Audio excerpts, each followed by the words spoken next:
enjoy the season without letting holiday spending get the better of you, and I know it can be a tough time for a lot of people out there.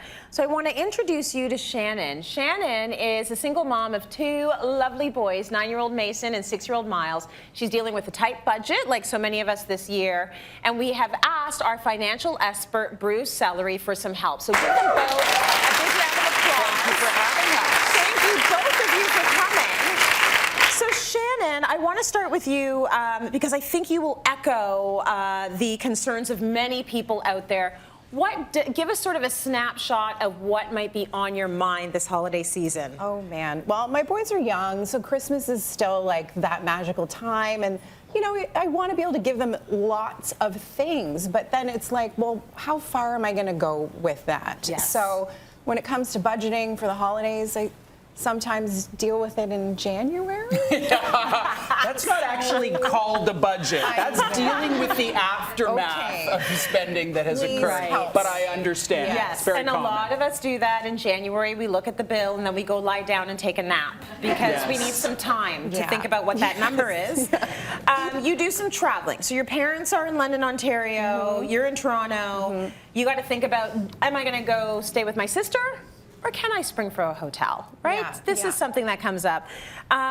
Also, you probably want to bring stuff when you go to social events. Am I on point here? You are on point. I do like to socialize as well. So yeah, what am I going to do with that type of side of my budget? Like, do I bring like a cheap bottle of wine because I'm trying to keep it, you know? But I can't do that. So then, do I just decide? Okay, I'll go to one party this season because I'm going to bring a nice gift. I've done that before. Yes. Like, I've had to do that. I can't have the Uber costs. Like, am I going to pay to go all the way out there? Da da da. So I try to think that way, but it's hard to keep it together with all of it, you know? Before I give it over to Bruce, I want to mention one last thing, and this is, I think, a beautiful sentiment. A lot of families are choosing experiences over things, and so in a perfect world, you'd love to do a vacation with your boys. Love to. She can't even begin to think about conceptualizing how to put away that money for an actual vacation for the boys. So why don't we talk about this? Let's talk about this. Let's talk about budgets. Let's talk holiday first of budgets. all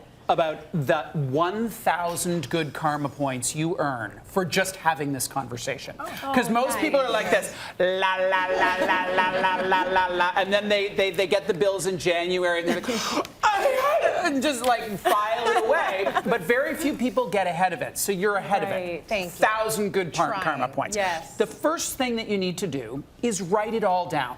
Everything. So it is the gifts for the kids, it's the wine, it's the Uber, it's the decor, it's the tree, which you just took an intake of breath. It's like, it's a lot. Oh my God. But when you write it all down and you include Christmas, Hanukkah, Kwanzaa, New Year's, whatever it is that your family marks, you can get the picture.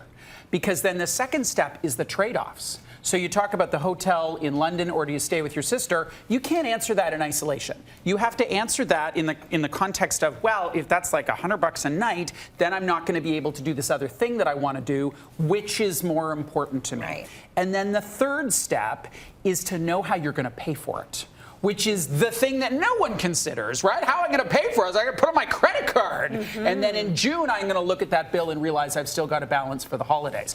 So you've got that number, you add it all up, and you think, okay, that's going to take me until June. Well, I don't want to take it till June. I want to have it paid off by March. So that number needs to come down, and then you're horse trading this or that. Those 3 steps, it's not linear. It's not like A, B, C. It's A, C, B, coming back and horse trading and figuring out how it can all add up to something that makes sense for you and your family.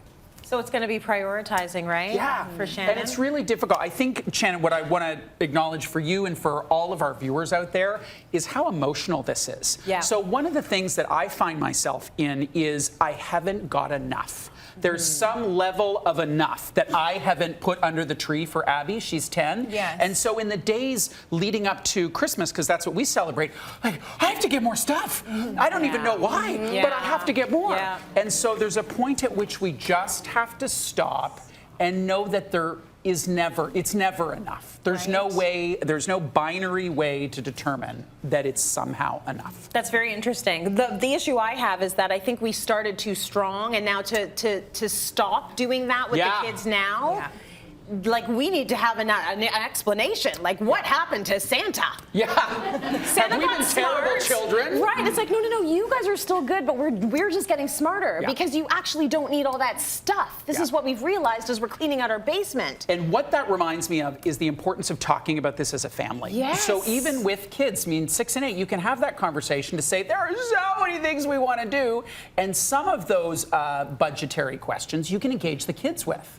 So you'd say, listen, do we get a hotel in London, or that's $200? Would we rather go see the pantomime or whatever, so they can participate in that?